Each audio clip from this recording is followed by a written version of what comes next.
Tom Abbott, Teaneck.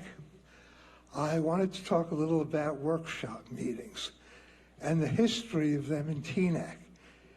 Ellie was right that they were removed from the code, though he was off by a couple of years. It was in 2008.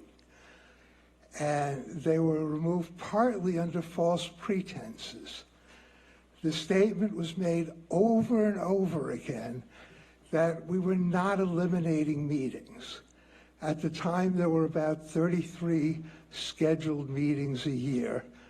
Roughly speaking, three each month, 2 regular meetings and a workshop meeting. The proponents of this claimed that they weren't going to eliminate any meetings. One of those proponents was Ellie, right? He's attributing it to the then mayor, but it wasn't just him. Instead, once they passed the ordinance, they simply eliminated all those extra meetings and got down to they essentially reduced all the workshop meetings and only had the number of regular meetings they had in the past. That was part of it.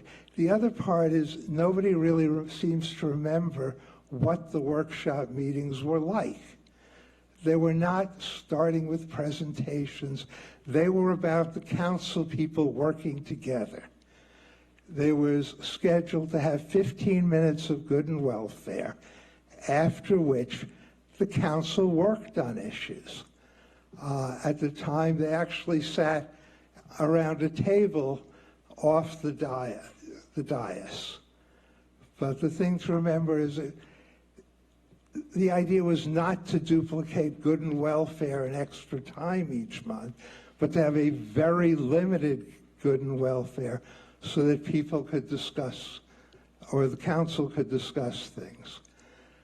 The elimination also just eliminated time to discuss anything. You had, at the regular meetings, we now started getting more and more presentations. So now instead of having, let's say from 8 to 12, the meeting doing regular meetings doing about 2.5 to 2 hours and 45 minutes of work. Now we were down to having an hour of presentation at every meeting, so that by 11, you couldn't get more than 2 hours. With good and welfare for about an hour, you were down to an hour. And nobody discussed anything. Instead, everything got relegated to committees, which never reported back to anybody. It was just kept as a secret. Thank you, Mr. Abbott.